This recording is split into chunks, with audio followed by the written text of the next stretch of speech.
there is no secret that Liverpool Football Club are trying to build a super team, signing the likes of Kirkes, Frimpong, Florian Wirtz for a British record which stands right now, Ekatike for £79 million, the full package, and we are linked to one of the best strikers in world football, Alexander Isak. So a potential attack of Wirtz, Gakpo or Rio Namoa, the way he's impressing in pre-season, Salah and Isak, or potentially Ekatike out wide as well, is going to feed generations with McAllister, Gravenberch doing their thing in the midfield, with Frimpong, Kirkes bombing forward, with Van Dijk, Konate doing their thing with Alisson in goal.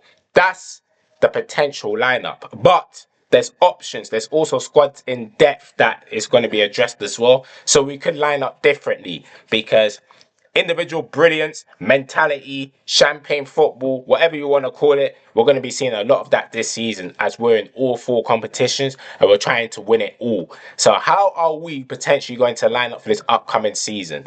Well, this is my personal opinion on how we're going to line up, the tactics that we're going to use as well, and what we should do to retain the Premier League title. Before I start, make sure you like, comment, subscribe, and turn on post notifications so you don't miss another J-Don PS7 video. So, the way preseason is going right now, Rio Namoa is impressing. He's one hell of a talent, by the way. One hell of a talent. 16 years of age. He's causing defense problems. Defenses are terrified of him. As soon as he gets onto the ball, he is almost guaranteed to beat his player, get into a promising position. And the game that just went, which he won 3-1, that was a calm finish. He's learning from his peers, that he's learning from his senior squad. So the fact that him and Trainioni as well, they're doing training with the senior squad, playing alongside the senior players, and they don't look out of place, is a testament to their brilliance, man. It's a testament to their brilliance. And who knows, they could actually break into the first team. So let me show you right now the way I will potentially line up the squad. By the way, I do think new signings will come as well, so don't get it twisted. We ain't finished in this transfer market yet. We ain't finished at all. We are cooking something different. So obviously in goal, Mamardashvili is getting game time as well, and I've no doubt he's going to push Alisson. Don't get it twisted. But I think it's unanimous. Alisson's going to be in goal. Hopefully this one loads up quick. But yeah, Alisson's going to be in goal because he is the best goalkeeper in the world in my opinion. Consistency off the scales. Saves, commands his area. Yeah, no secret about Alisson Becker's in goal. Right back, obviously Bradley, he done his thing. His breakout season came in 23-24, and every time he steps onto the football pitch, he gives his all. And we'll never forget that Real Madrid performance when we won 2-0. Clamped Mbappe differently, but he does have his injury problems, and we brought in one of the best attacking wing backs. Well, now he's going to be playing as a full back, but what he was doing at Bayern Leverkusen, especially going forward, it was eye-watching. So Jeremy Frimpong for me is going to get the start. He's going to get the start, obviously. And then obviously at left back, in my opinion, the best left back in the league, Kirkes, definitely going to actually no, Frimpong's going to be on. Bear in mind, people, apologies. Kind of got it wrong still. Edit that one. Let me edit this one. But yeah, at right back Frimpong, at left back Kirkes. So let me just this thing's kind of remove Kirkes. So yeah, the amount of overlapping that these fullback pairings is going to do. Defensively as well, I think Frimpong got question marks defensively, but Kirkes, defensively, he's a rock. He'll put his head on the line so he can win the ball. And going forward, he can shoot as well. He can cross. His crossing's delightful. And yeah, man, he's just a very good left back, man. Very good left back. And obviously, the captain, Virgil van Dijk, Mr. Consistency, leader, Rolls Royce. Yeah, man, best defender in the world by a country mile. And then Ibrahima Konate. This might be, in my opinion, this is going to be his last season at the club. I do think he has Real Madrid in his ear, and I do think he'll be off to Real Madrid. He's going to be another one. It is what it is. But yeah, Konate is going to partner Van Dijk, in my opinion. We do need a centre-back, by the way. And this is what I'm trying to say to people. We do need a centre-back because Joe Gomez is made of crisp, let's be real. Like, he breaks down 3 times a season, unfortunately.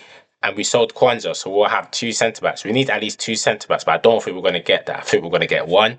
So yeah, man. Unfortunately, we need another centre back in it, and yeah, man. Every video you always have to say this: R.I.P. Diogo Jota and R.I.P. Andre Silva, man.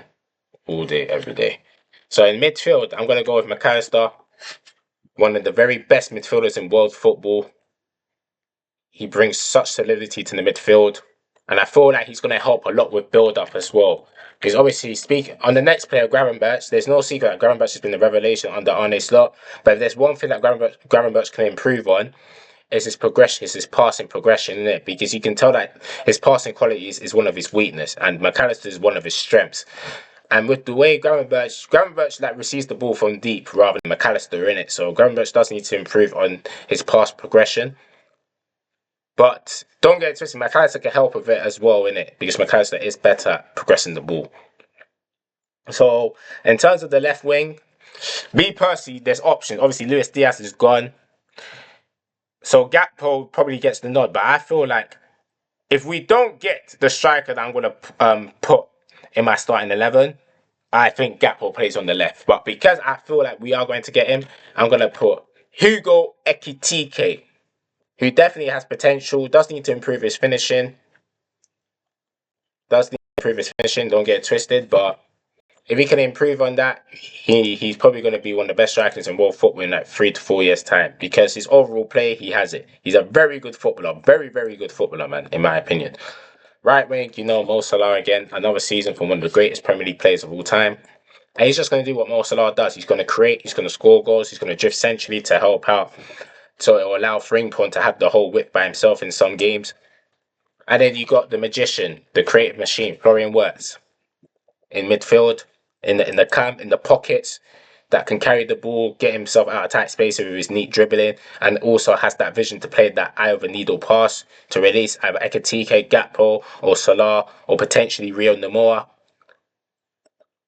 And then up top, we're going to go for one of the best strikers in world football, which I believe he's going to join, Alexander Isak. There's no secret that he wants to join the club. He's probably gone on strike at the moment, and I need this celebration at my club. You know the ones there. But yeah, I think this 11 is going to be very difficult to stop this 11 because it has so much quality, it has so much mentality, it has different ways of winning and different ways of playing. With Arne Slot as manager as well, who's a tactician, Premier League winner. I'm fully convinced we're going to see champagne football. So in goal, I got Alisson. Actually, let me just break it down fully on how we are going to play, in my opinion. So how we're going to play is that we're going to have, I feel like Kerkez and Frimpong is going to hold the width. I feel like Gravenberch is going to be the one that's going to receive the ball from deep to progress it, even though I personally think it's McAllister. I think McAllister will be the one that knits everything together in the midfield, that keeps possession and whatnot. I think Florian Wirtz in some games will drift onto the left or drop deep to progress the ball as well as help out the build-up.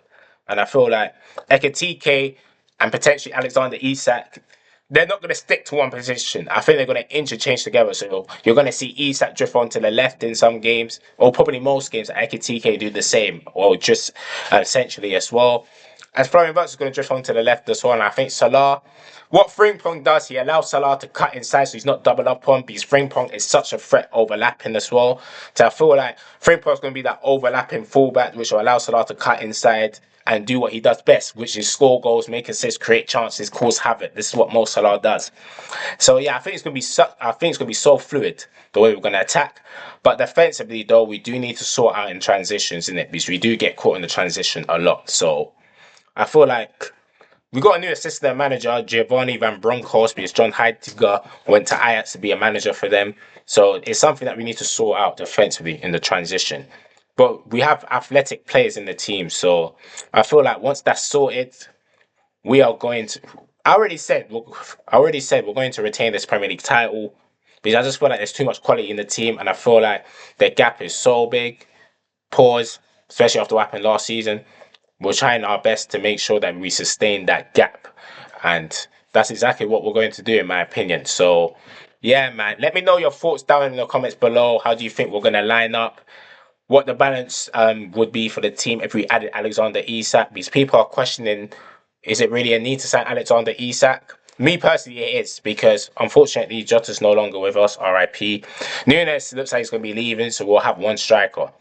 And who else is to get the one of the best strikers in world football? To me, it's a no-brainer. We have to get Alexander Isak. So yeah, man. Let me know your thoughts down in the comments below about that signing, how it will elevate us. And yeah, man, we're going to be cooking. Pray for the rivals. It's going to be scary, but not for us.